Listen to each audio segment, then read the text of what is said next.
Okay, so welcome to Tuesday's meeting of the Sid City Social Club. We're happy to have you here. And with that, I'll send it over to Sid while I find our first person. Welcome, everybody, to Mel was telling me week 11, which is pretty huge. All sorts of things have happened, haven't they? Last week we talked a bit about Pride Month, which is still going on. It's an amazing Supreme Court ruling in the last couple of days, by the way. If you're in America, which, by the way, was just to say that you cannot discriminate against someone at the workplace if you are LGBTQ+.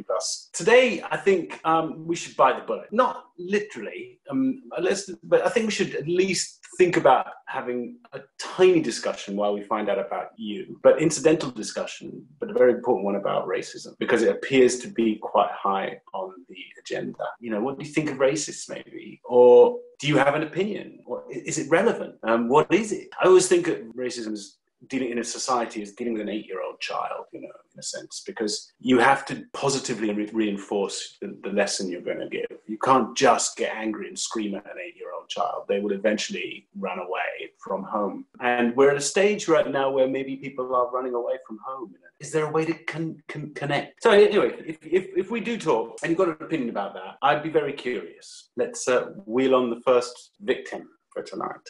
Okay, we're going to go to Paul. Hey, Paul. Hi, Sid. How are you doing? I'm doing very well indeed, thank you. Awesome. Looks like you've got you've got family. It looks like. Yes, I do.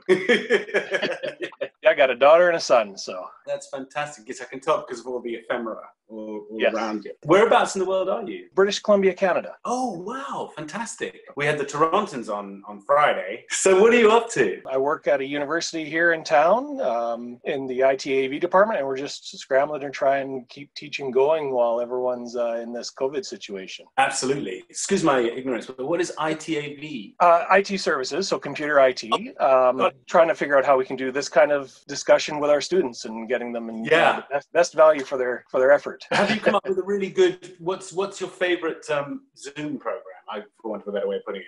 Well, we've been using Zoom for a lot of our stuff, so that's been the main one. For us, it's trying to figure out how to take a teaching method where people are used to having infrastructure around them, a nice lapel mic, proper lights in a room, and how do we translate that to something they can do from home? You know, as a student trying to learn, you're not fighting through bad noise or bad video. Absolutely. Or something like that. The big studios have taken to, like, I don't know if you can see, but in that corner back there, microphone with a baffle and all sorts of things, and headphones, and just to do a voiceover, they're just like, well, I'm just going to have to send all the actors everything, all the kit. Yep. So in the post arrived everything. I'm keeping the boxes just in case hey, we want those back. Yeah. I'm not going to tell them, but I've got the boxes just in case. So that, you can't obviously do that on your budget because you just can't give everybody what you need for the practical purposes of your demonstrations and what you need to sort. But we can try and advise them on things they may already have as best ways they can do it that they may not have thought of already. So I went in the closet. I had to hang towels on the walls for the baffling. Yep. No reverb. Well, if you come up with something that is better than Zoom, I'm looking for something really that can get two people on the screen at the same time talking to each other while everybody else is watching. So it's like a conversation with someone, but not just this edit back and forth, which I know Zoom does really well. But I'm curious if there's something that does that, just keeps two people there and has the 98 other people. How is COVID treating your family? You know, for a while there, we had to do a self-isolation. We were traveling right at the beginning of COVID, unfortunately. We were on a family trip to visit family in Australia. Got stopped at San Francisco when Australia put up their 2-week quarantine. So that killed that for us. With kids. It was. We made it back safe and fine, so everything's good. But the disappointment. It was a trip we were waiting a while for. But we came back, and it's nice. The weather up here is turning up really nice now, so we're able to get out and do stuff. So that's at least handy. And is it pretty relaxed in terms of lockdown and stay at home, shelter in place, etc., etc.? In this province, it's pretty good. They were very pushing keeping your distance, and a lot of the populations did do that. So right now it's fairly relaxed. Going to what's called a stage 3, where we can have pubs, restaurants, a local bowling alley that's here has opened up. It's every alternate lane, but now you can get out and do stuff like that, which we couldn't do for a while. So well, that's fantastic. I mean, we've opened up in Massachusetts a little bit. The restaurants are open. It's kind of shocking to see lots of people outside eating. It's like, Oh, What are yeah. they doing? And after so long, you're like, what? What on earth is going on? Okay, I'm fine around here. We're probably going to be okay, but I don't want to give it to them because who knows what's going to happen. That's the consideration of it. Talking about consideration, racism. I'm sure it's talked about. You have, what age are your kids? 15 and 13. Oh, right in the zone for talking about this particular issue. How do you frame it? Do you bring it up? Do they bring it up? It hasn't come up in a direct manner in terms of like, asking what's different about this family or what's different about that. There's quite a mix here in Kelowna, which is the town I'm in, of different nationalities already in place, and it's been for a while, so it's already kind of blended in. So it's not something that's stark or contrast or jumps out. It hasn't really hit our family yet. Great. I'm really glad to hear it. And I'm sure because it's a college town, because I'm assuming you're in a college town. Lots of international students come in. Exactly. And your kids are probably very much socialized in terms of all different colors and shapes and sizes all around them. That's really, really great. That's a nice positive way to start this particular gnarly subject. So what got you involved in the Star Trek? Well, how did you hear about this? Is it through Star Trek? I first learned about this through a Reddit. I think it was the Deep Space Nine subreddit, where it posted one of the YouTube videos. Always been a fan of the Star Treks and Deep Space Nine, especially when I was going to college, university to learn my trade. That's what was on at the time. It's always been a favorite. I just went and binge watched again last January. It's always been something that I've been interested in. And speaking back to racism, it's one of the shows I watched when I was younger that kind of fully exposed the idea of don't judge others by what they look like or where they're from. It's really hard to do. I mean, I find it's I have to work at it myself, and I'm sometimes on the back end, on the receiving end of it. I've had people I've worked in my past with people from other countries, Chile, Argentina, Jamaica, all these kind of countries, and what I found is you get to the hints of the culture from where they're from and why their view is different. Yeah. And if you can kind of get that thought process in, it helps. Everybody has some sort of problem with race and ethnography on some level. And I'd love to try and get to the bottom of it, because weirdly, on its face, it's sort of a natural thing to distance oneself, to define oneself by one's family, greater family, to distrust the family across the street. It's a natural thing we have to overcome intellectually. All the time we're being encouraged to be natural, to be more natural, to be more honest about our feelings and how we feel, etc., etc. I was one of those people growing up who was terrible at expressing myself. I would be going out with a person for a year, and after a year they'd be saying to me, but I still don't feel I know anything about you. So I'd be like, really, am I that bad? Anyway, I kind of got good at that, and having kids helped me do that.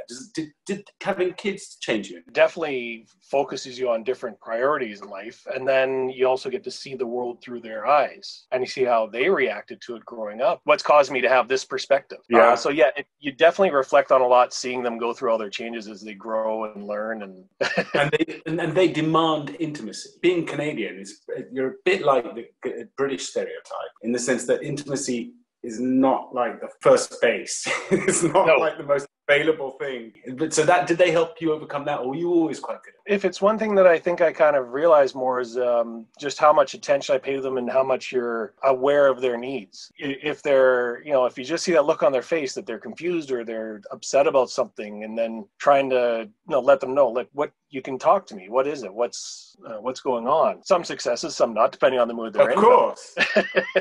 I don't know why I'm in this area, but I think we've been talking about identity and these things for so long that I'm sort of beginning to think more about what I should and shouldn't be doing. One of these sessions that I've listened to, your buddy had a shot of your old house in England, I guess where you lived, where you learned you got the role of Bashir. He made a comment that he came in and behind you was an Amiga. What Amiga did you have? Commodore. It was, oh gosh. Like this? It was like that. It was exactly like that. That was the one I had. Fantastic. Those are the ones I grew up with as well. And I kind of collect them now. I've got every model of them but the 4000. That's the only one I'm missing. Oh my goodness. I loved that thing. I just used to spend all my time on it. To the point where the studio, when I eventually got to LA, thought I was a drug addict because I came in with bleary eyes every morning. I'd only had 2 hours sleep, but I loved playing those games. That kind of set me free. It helped me get into where I am now because I learned a bunch of stuff on graphics, on music, on programming.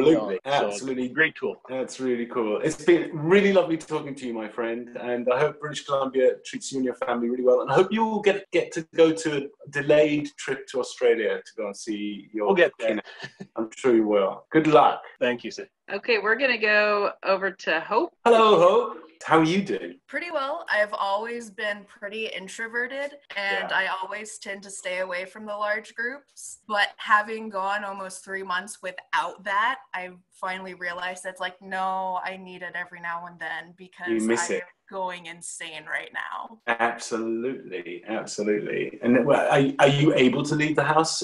So I'm in Idaho. Idaho was one of the last states to close and one of the first to open up again, keeping myself at home as much as I can. That is really smart. That's despite the yearning to socialize with friends again. Do you live alone? Yes, I do. It's just me and a cat. Well, I guess that's not alone, but you could do it. A lot of people live in amongst families, and a lot of people obviously live alone. And I don't particularly feel sorry for anybody because, I feel sorry for everybody, but you can be just as alone living within a family as you can living alone, because sometimes it's really difficult, especially as you get to the late teens and that type of area. I don't know how young adults can cope with, because everything in their bodies is fizzing, telling them to get out and socialize, and yet they cannot in this the most crucial time. How do you feel about what are you trying to? Are you learning anything about racism in the last couple of weeks? I originally grew up in New Orleans. So I grew up in the South and then I moved up here to Idaho. Racism was never really anything on my mind because I was with that traditional white mentality of, oh, I don't see race, like everyone's the same, which is a great sentiment, but tends to wipe out the realities for a lot of people. And it's only ever really been in the last 5 or so years that I've really allowed myself to explore anything and work to unlearn a lot of things, constantly working with and constantly learning about, because I was raised white in the South, benefiting from a racist system. Always something cropping up. But you weren't guilty of it. So in a weird way, you're part of the solution, not one of the symptoms. I'd like to hope I'm part of the solution. If you're not deaf ears, then you're part of the solution. People of every color find it hard to ask for help, but particularly African Americans, they're asking for help. They're being heard. I don't know whether anything will happen. It's tough to ask for help, and it's amazing when people hear it. So that's why it just needed a room where people existed instead of shouting into an echo chamber, which I think must be the African American experience. It's interesting. Because I think this is a kind of a hopeful period, because despite the abject horror that is happening all over the country, and the fact that people are forced to get out of their homes and protest and get angry and scream at policemen, I think it's positive. I think it's positive because the violence stopped very quickly, and I hope it doesn't come back. People genuinely are talking about this all over the country, which is pretty amazing. I don't think everywhere. So Idaho, our biggest issue has been quote unquote counter protesters. So we had a bunch of citizens, because I like to call Idaho the South of the North, because they have such a large white supremacist foothold here, where they came out with their right and they patrolled the protesting to make sure nothing happened. Everyone applauded themselves and the police applauded them, because these wonderful counter protesters helped protect all the businesses and people and made everything safe. And everything was safe anyway. And of course nothing was going to happen because everyone was terrified. I think that is I think that America has a unique history, in the sense that they're obviously militarized. The militia is a very important part of American culture, whether it's the 3%ers or the oath breakers or whatever they're called, and all those the boogaloos, all these various groups of vigilantes. I think what's really weird about that is that they are unashamedly racist. They come to intimidate you. When I was talking about positive reinforcement, they're approaching their particular agenda the complete wrong way. And people like Martin Luther King and Gandhi, these guys were, and Nelson Mandela, these were positive reinforcers. They were praising the people who victimized them at the same time as chastising. They would find what was good about them and explain it to them and tell them they were evil at the same time. And you can do that because that's how you help, bring up kids in the world. You've got to say, that ain't good, but you're not a bad boy, or you're not a bad girl or whatever. And it seems that when that sort of bristling, militarized venom walks out onto the street, designed to intimidate, designed to provoke a reaction and hopefully some violence, as happened in New Mexico last night, then you're getting it all wrong, so hopelessly wrong that you are always going to be on the wrong side of history. So you're part of the solution, which is really cool. Oh, definitely. You can definitely tell who they are because they're also the only people now wearing masks at the gathering. It's just like, double whammy here. And they were also the ones just before these protests began who were out with their guns protesting not being able to go to the places they liked. What have you found that you take great pleasure in the last couple of months? I mean, what have you found, I didn't think I'd enjoy this, or maybe reading or maybe watching a TV show you didn't think you would like? I haven't had the most amount of free time actually, because even though I've been closed up, I've still been working. Right. I teach middle school, so I was constantly putting together lessons, and I just finished my end of the year reports. Of course. So that's done and out of the way. What do you teach? Do you mind me asking? I actually teach all subjects. Okay, right. I'm a looping teacher, so I had them last year for 6th grade. I have them this year for 7th, and I'm going to have them next year again for 8th. And I teach all subjects. So, and are you do you consider yourself a polymath of sorts? Do you kind of think you know a little bit about everything? I will go with that description. I will not call myself a polymath. I know a little bit about a lot of things. And how are the kids? I mean, obviously everyone's on vacation now. Are you going back to school in September? That is the hope, but a lot of it is kind of playing by ear. We're coming up with a bunch of different plans because we have no idea what will actually happen, but I'll be really excited to actually be in a physical space again with students because as much as there's benefits to different aspects of remote and online learning. I couldn't agree more. It's great for some, but most of them no. Just very grateful that you waited all this time to talk to me.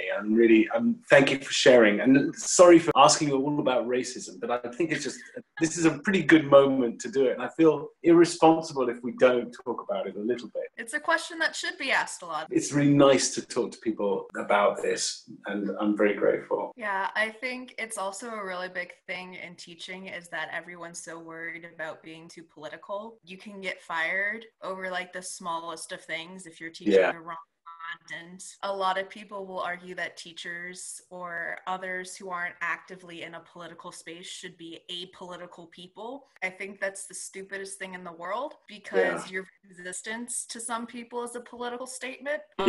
And also to just exist in a space where you know that things are going wrong and to not speak against that, you're citing that. And it's something like I have to talk with students about because they'll see themselves as perfectly innocent in a situation if they weren't actively the one being violent or actively bullying someone. It's like, but did you speak out against it? Did you try and stop it? Well, no. So then you still allowed it to happen. Yeah. And I feel too often we kind of put people in boxes and say, you're not allowed to talk about this topic because we don't want to ruin our image of you. Yeah, absolutely. Has done for about 4,000 years. I would love to hear a bit more about your interaction with your students about all that. Lovely talking to you, Hope. You too, Sid. Thank you. Thank you, Hope. You can tell she's a teacher because that was a very thoughtful discussion. Absolutely. Okay, next we have a musical interlude coming from yes, and this is from a first-time guest, Selma. Hi. Hi, Selma. Hey, how are you? I'm very good, thank you. Lovely to meet you both. Thank you. This is my sister, by the way. It's nice to meet you. Whereabouts are you? We're from Tunisia in North Africa. Absolutely, fantastic. That's wonderful. It's really nice to have you guys here. You're our first North Africans. Oh, awesome. Yeah, and I love Tunisia. I haven't been there for a few years, but I should. They make a lot of films there, so you know that. How is it there? Well, we're actually doing pretty good. We've been COVID-free for a few days, 20 days actually, yeah. So, wow. Yeah. Everything's opening up. Life is slowly going back to normal. Good. That's really great. Well, I'm so excited that you're going to make some music for us. Yeah, I was actually so excited to share my music with everyone that I didn't think this through. It's 2 in the morning. It's almost 3 in the morning right now. I hope my neighbors won't come. Right, you have to go to bed. You have to go to bed. Be quiet. You can be quiet if you want to. I'll be singing in Arabic.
Wow, that was absolutely wonderful. That was truly, truly beautiful. What were you singing about? That's my original song that I wrote actually after waking up from a really weird dream that I couldn't quite remember. I was talking about that in the song, about a very weird dream. It was more imagery than actual story. How wonderful. I mean, I understood beautiful emotions coming through. I just didn't understand the words, but it's just like opera. I don't need to understand Italian. Thank you so much. Thank you so much. Absolutely beautiful, and I'm sure that everybody here agrees. Gosh. Thank you. And do you live together, or do you live with your family? We live with our family. Oh, fantastic. Well, you both obviously very talented. Your sister's got a beautiful voice. It's been a real pleasure talking to you and listening to you. Please come back. We'd love to hear some more. I was actually hoping to talk to you about, you've inspired me a lot. I'm a filmmaker / singer-songwriter, and you've inspired me a lot throughout the years. A Dangerous Man, the movie you made, Lawrence After Arabia, I must have watched that 1,000 times. I was obsessed with that movie. Cairo Time, watched that all the time too. It was on Deep Space Nine. Dr. Bashir meant a lot to us as Arabs, because first of all, Bashir is a very common name here in Tunisia. The fact that on Star Trek, they never really mentioned his nationality, right? Just his name. That was the only clue. Yes, that was the only thing we knew about him. Well, that was kind of our opportunity to have a Tunisian character on Star Trek. In our minds, at least, Bashir was. That's very kind. Thank you. And that meant a lot to us. Well, it means a lot to me to play honest Arabs on the screen. By the time, A Dangerous Man was a piece of luck because I got to make that film when I was very young, before I did Star Trek. I would never have done it if I hadn't had an Arabic name, actually. It was very helpful. And there weren't any Arabic actors of my age in England at the time. Then after that, when it came to Cairo Time, one of my favorite films, it was just important to be we're in each other's houses right now, talking to each other. It feels like that when I'm acting, so I feel like I'm being allowed into someone's house. So I'm really glad that you watched stuff. I'm very flattered. It was an Arab character that wasn't a terrorist. I have played terrorists, but I actually quite enjoy that too, if I've got a way to turn it around. You're just lovely, both of you. So thank you both for turning up. But please, you have an open invitation to come and sing for us anytime you want. I definitely will. Thank you so much. Thank you. Thank you, Selma. That was beautiful. Next up, we're going to Nick. Hello. Nick. Hello, my friend. Good. Forgive me for being sweaty. I've been trying to fix a broken shower today. You know, I wouldn't have known if you hadn't told me, and now I'm totally grossed out. I'm joking. Totally joking. Where in the world are you? I am in Cedar Rapids, Iowa. Oh, yeah. I drove through there on the way across America from Los Angeles. If that makes sense. We drove all the way from Los Angeles to New York, and we went up through Colorado and up, and then took a right. What are you doing to pass the time? That's been a challenge. I've been at home since March 15th. Wow. Yeah. When I'm getting out here, I have a genetic kidney disorder, so I'm immunocompromised. You absolutely have to stay home for sure. Yeah, I'm working from home. I've kind of built myself my own TV studio here. I've just tried to find things. Star Trek and MASH are kind of like comfort food for me, or background noise. I even just a virtual reality headset to try and, I guess, explore, and that's actually helped. Do you have a YouTube channel? Is that why you have a little TV studio? I'm actually a news anchor and reporter here in Eastern Iowa. So. Oh my goodness, fantastic. Yeah, so I work for the CBS station here. I tried to find a way that I could do it from home. So I've been using Zoom a lot to interview people and my own personal equipment. And then the station sent me a camera and live equipment to set up in my office. So that's how we're going to be operating for the foreseeable future. That is just fantastic. I mean, I noticed a lot of journalists doing the same thing, by the way. I mean, all over on every night. Certainly some of the nationals that I've been watching, they all seem to have their own thing. What do you like to cover? I don't know if I should say I like to cover it, but I started my on-air. I've been doing television for 20 years, but in terms of on-air, it's only been 3 or 4. And my focus has been political. We have the big caucuses here every 4 years. Here 2 weeks ago, I moved my studio down to the living room, so I had a giant monitor to analyze results. So that's a focus. Oh, take your time. Say hi. This is my 6-year-old Susie. Hello, Susie. I want to talk. Okay. 3-year-old Audrey. Oh. Hey, Audrey. How are you? Good to see you. Hi. Hi. Nice to see you. Nice to feel days. Yeah.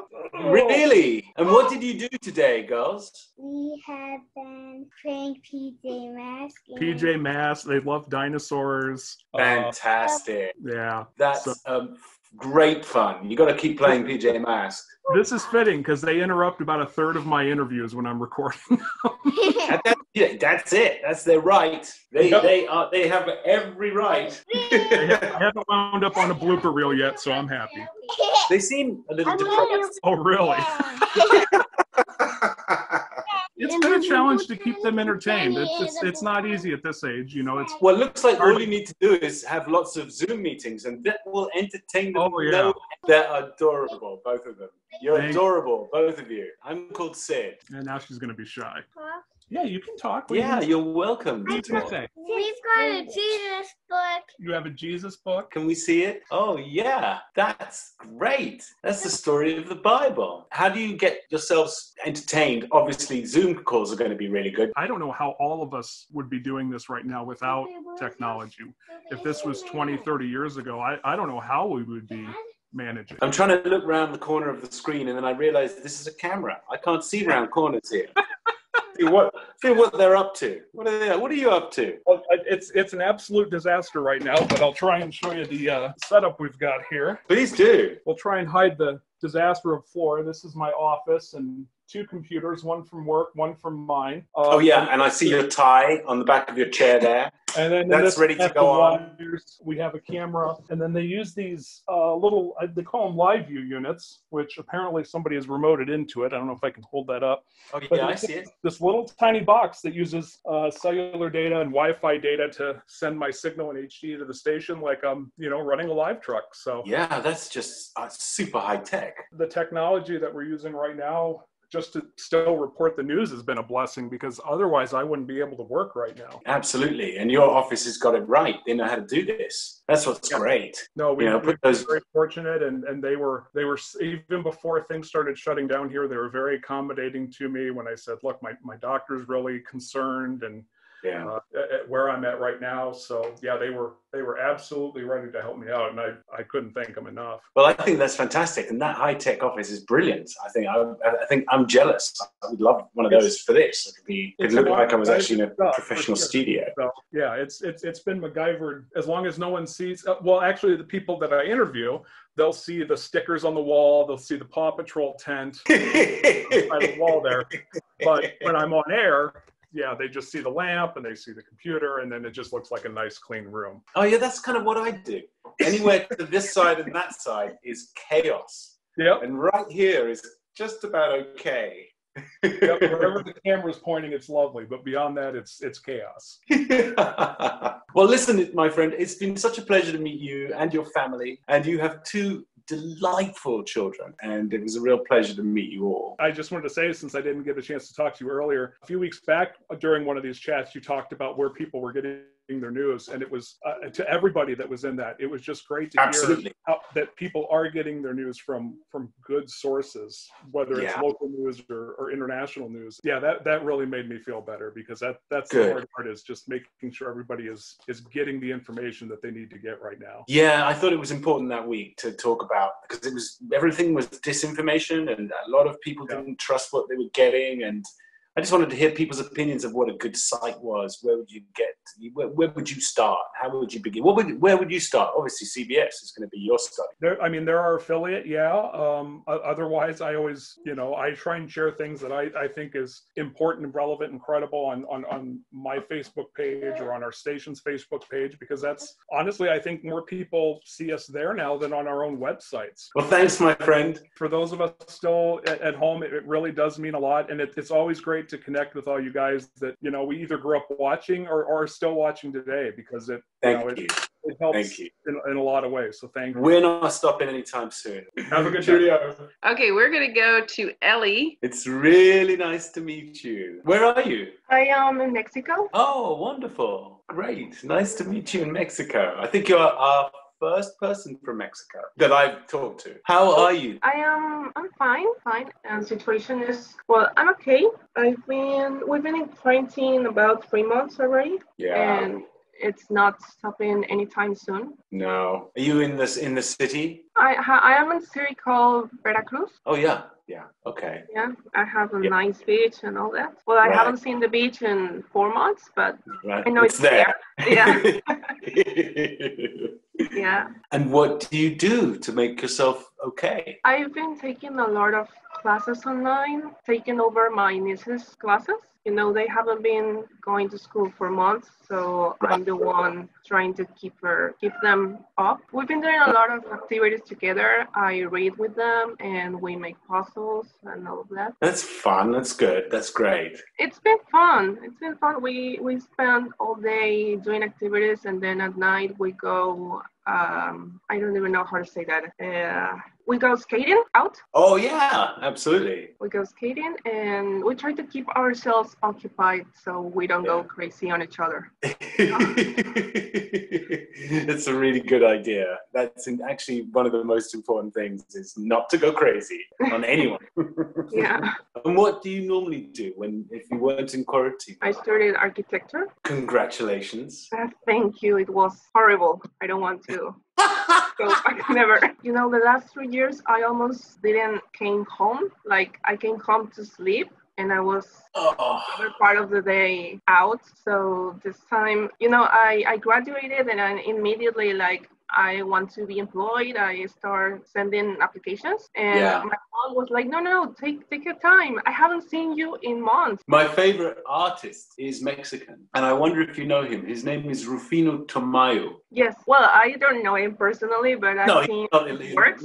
I've got to show you. Yeah, I can see this. That's Rufino Tamayo, and it's my favorite piece of art in the world. That's so cool. That's very similar, and that was painted by my cousin. I can see a sewing machine in your life. I have your machine. Yeah, I got it. Santa brought it to me. And do you sew? Because I want to learn how to sew. I've done a couple things. I sewed myself a shirt weeks ago. I'm learning. I didn't know anything when I got it, but I'm learning. You're learning. That's wonderful. I haven't started to learn. I've just been saying I'm going to learn. Typical. I just haven't managed to start. What do you want to do? Do you still want to be an architect? Yeah. Good. That's I really good. really like my career. I know it's tiring and it almost killed me, but I like it. Well, I think you've earned yourself a career now because you've just been through this terrible thing. And what's your favorite? What kind of buildings do you love? Is it buildings that you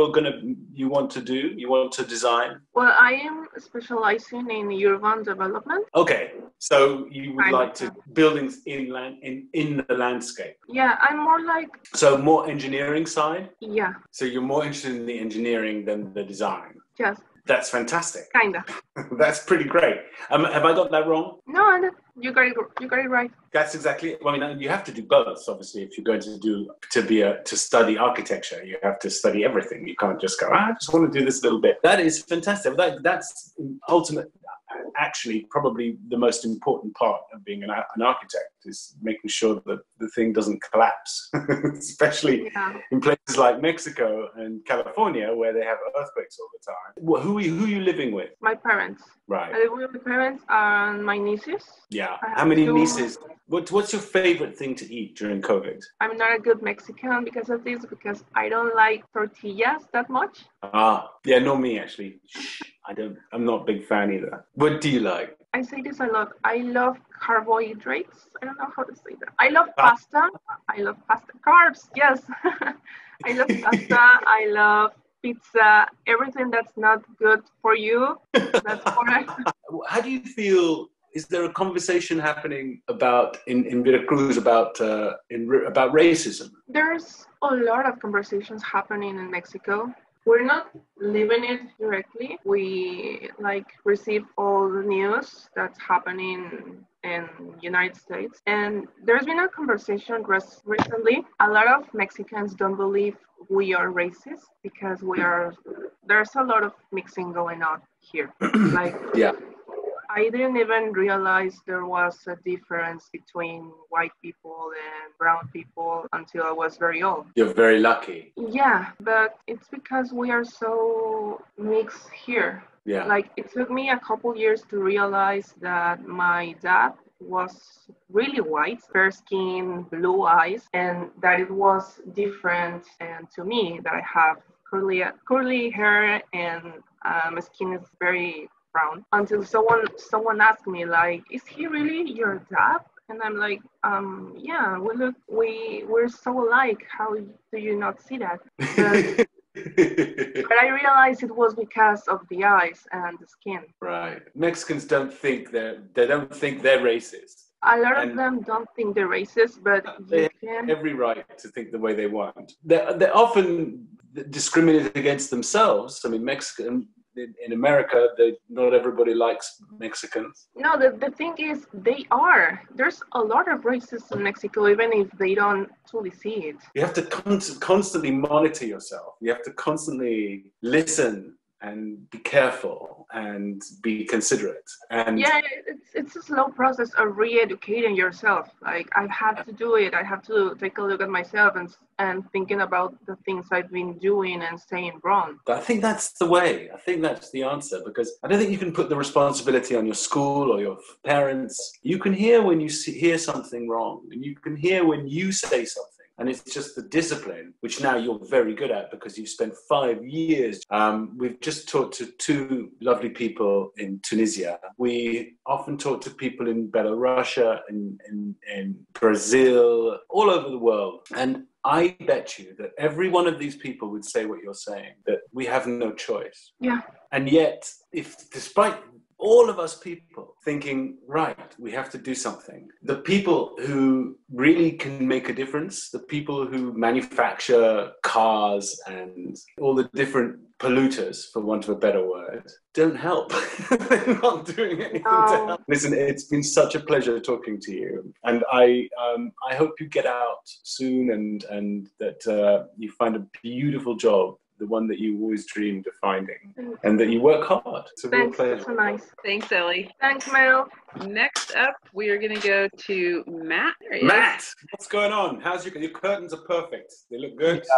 Yeah. Nice. It's actually a blanket I set up. Oh, even better. How are you doing? I'm doing pretty well. I can't complain. I'm between jobs. Me too. I have a dog who is asleep right now. Thank God. How old is he? She's 5 months. Oh my goodness! Yeah, you're in the zone. Right, you're doing it. Yep. So she's very sweet, but very, very, very bitey when she wants to play, which is all the time. Is it a soft-mouthed dog or a hard-mouthed dog? Is it like a retriever a or hard-mouthed dog that thinks it's a soft-mouthed dog? It's a Coonhound Doberman mix. Ow! Yeah, that's gonna hurt.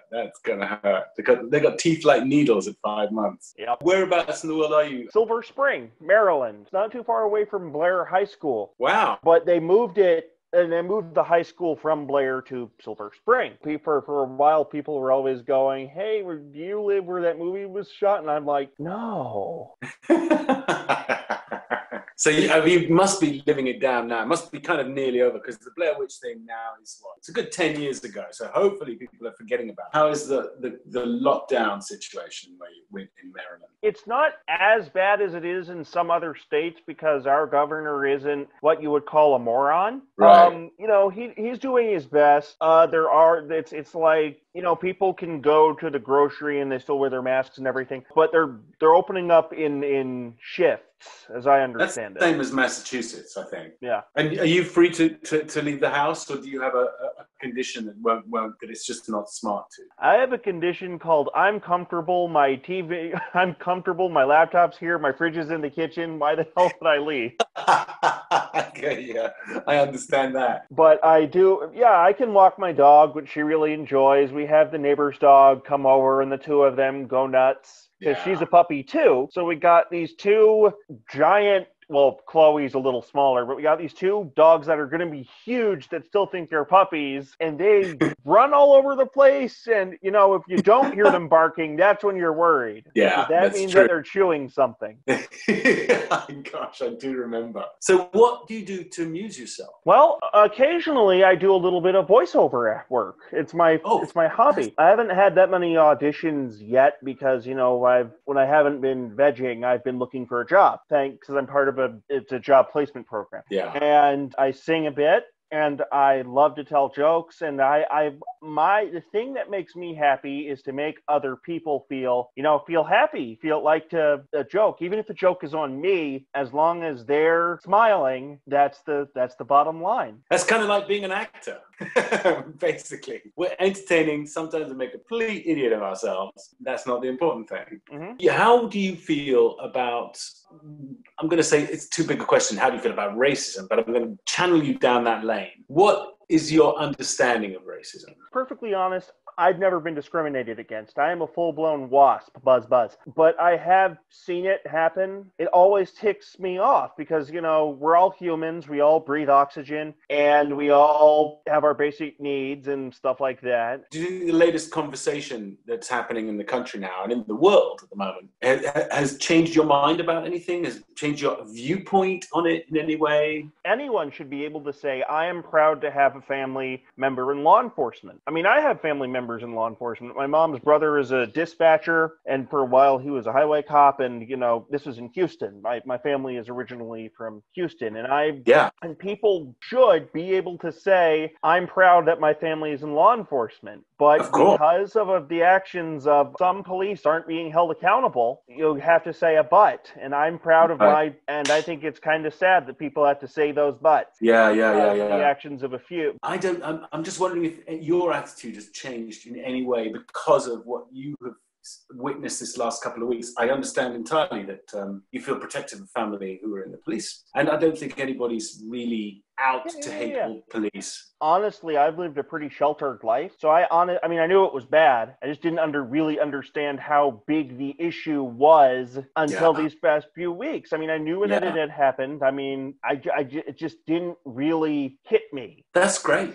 I mean, that's really pretty great. Why that's great to me is that people's minds are being attentions are being turned towards an issue that simply hasn't been explained correctly, or hasn't been explained in a way that is immediately threatening to everybody's way of life, and hasn't really triggered a sympathetic response. But when you say that, it makes me, I feel that, something is actually happening because of these people who are making all this fuss. And actually, I did notice a parallel, well, not a parallel between what was going on, but I know in the Deep Space Nine, we find out that Dr. Bashir is an augment, and he was always afraid because, there's discrimination against augments because of the actions of Khan. I think you're onto something there. As long as it stops being a political issue, this thing of race, it's nothing to do with politics. I mean, it's abused by politics. It's kicked around like a football by politics, but it's moral. It's a deeper sense of duty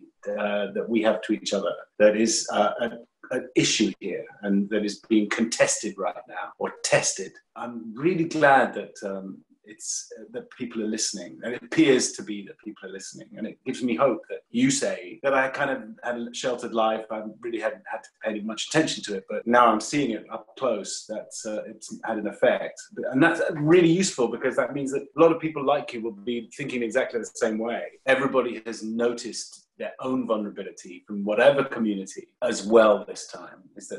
And that's partly because we're quite divided as a society. Which is really sad. It is. Let's unify America. We're going to do it. All right, my friend. Yes. It's lovely talking to you. It's great talking to you. I haven't smiled this hard in a while. I'm happy to hear it. And you're one of my favorite characters and my favorite actors. Yeah, nice talking to you too. Cheerio, and give my very best to both your brother and your father. Okay, will do. All right. All right, we're going to go to a quick interlude with somebody that we met last week, Ilimari. There we go. Oh, wow. Good night. I refilled your request, and I am David Bowie tonight. You look fantastic. Wow. Thanks. I had actually forgotten how fun it is to make a Bowie costume, or like put on this makeup, because it has to have been like 1 or 2 years since I last did it for theatre or something. Oh, it's beautiful. Can you stand up so we can see the costume? Oh yeah, hang on. I have to move my cat out of the way. Say hello to Mimo. What's up? What it is? See, I'll have to move the table a bit. God damn. This is actually one of the only costumes that still fit me, because I made so many back in like 2016, and then I've gained a lot of weight after that. So. Well, it looks really good. It looks amazing. It's Aladdin Sane, isn't it? Yeah, it's Aladdin Sane tour, but I think it's Ziggy Stardust. Yeah, it's fantastic. It's really, really good. Really, really good. Really talented, mate. I think that's very cool. And are you prepared to sing a little bit of a number? I don't have to sing. I was only joking. No, of course not. Ziggy played guitar. There you jamming go. With Anguilla and the spiders from Mars. He played it left hand, but he played it too far. Perfect. How do the lyrics go? I have forgotten the show. Oh, I can't remember either. Yeah, but great first verse. Let's take a bow. And your cat too. Thank you. You look great. I love you all. Thank you. Thank you for the effort. That was beautiful. Well done. Really, well done. You're talented. Thank you. I sang on stage as Bowie. I have to be really quick with my costume changes, because I was 5 or 6 different Bowies in a 2-hour play. Wow. Yeah. Well, congratulations. You've done a really lovely job, and that costume has held up beautifully. Thank you. Okay, we're gonna close out today, since the theme is race and racism. We're gonna go to Rita. You talked to her way back. She's the volunteer zookeeper in Boston. Oh yes, and you very kindly sent me an invitation. Of course, I'd love to come to your zoo at some point. Certainly. You're certainly very welcome. And actually, I was just interested in talking because I'm in Boston. I'm African American. Absolutely, you are. DS9 is a favorite of mine. But I think that when we talk about racism, it's a really hard conversation. It is. It's a really, really hard conversation, and I think we have to approach it from a different angle. You know, we have to give people a bit of space.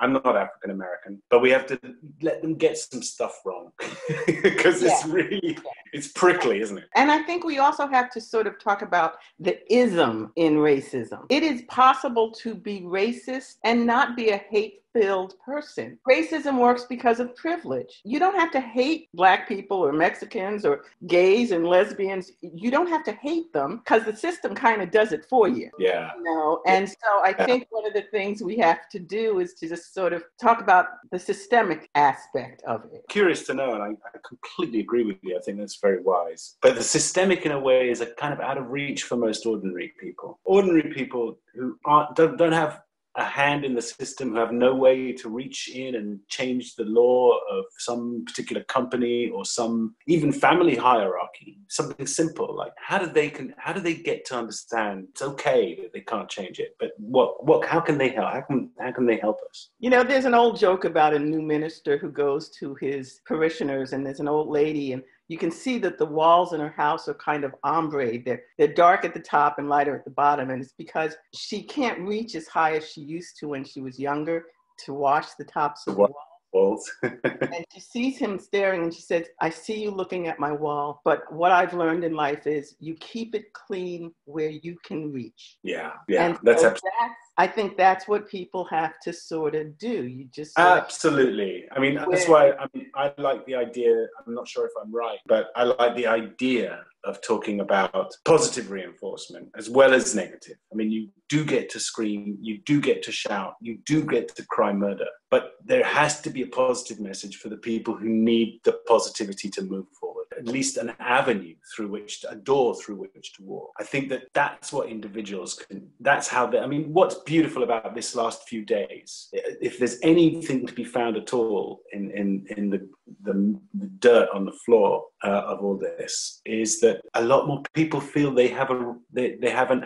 access to this conversation. That's pretty amazing. I think it is, and I think the other, and it has to be that way because, to be honest, I'm old and I'm so tired of this thing. Yeah.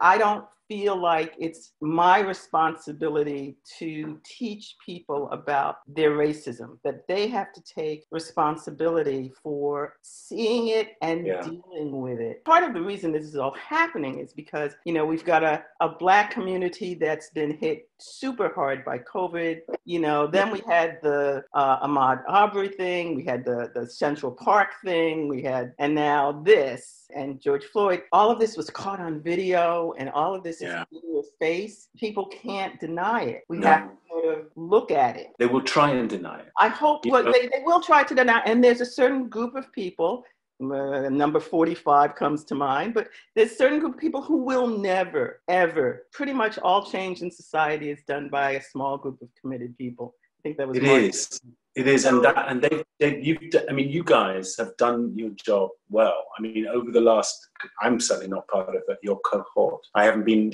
active in America over these issues. But what I do know is that from this big effort in the 60s, the 70s, and that cumulative effort through the 80s and 90s with that constant refrain from scholars and reverends, audience is getting wider and wider and wider. And maybe I don't know if you think this time there is so many more people involved in this struggle than before. Does it seem just a repeat of what you saw yesterday? I've been here before. I'm a child of the 60s. Okay, I'm a child of the 50s. Come on. I've seen, this before, and I'm hoping that this time it sticks, that people are really getting it, that young people get it, and that people are in environments where they can talk about it. And I mean, I'm really interested in, I like hearing from you about this because in this situation, you played the role of this sort of outside observer. Yeah. And I think that's something that's really important as Americans. We don't often hear from outside observers about what you think our society is like and what you find ridiculous and crazy and wonderful and all Yeah, that. So yeah. I'm a cop kid. I mean, my father was a New York City homicide detective. Yeah, And yeah. he taught me to respect police. But he also taught me not to trust them and not to talk to them. Yeah. And I think that living with that duality, that's a duality I think that a lot of Black people live with, not just in terms of police, but in terms of a lot of things about life in this country. Yeah. I'm encouraged by one thing, and I am going to talk about politics. There's no way to explain this without talking about this. But since in the last 2 weeks, there have been concerted moves, including an executive order, to try and show the public that something is going to be done about this. Now, I know you are skeptical because it might take, you've seen this, we've been down this road before. In a way, this might be the same case, but I am more optimistic. And I think that there will be something that nudges the rock out of the way so that people can get out onto the street, get out of this horrible confinement of racism. But I think it's going to have to be all of us examining our own environments and our own attitudes, and sort of, like I said, keep it clean where you can reach. Let's keep this going. Good, great idea. Let's Thank you very much. Make a deal. For tonight, we are going to say farewell. Thank you, everybody, for joining us. Thank you, everyone. Thank you for your understanding, and thank you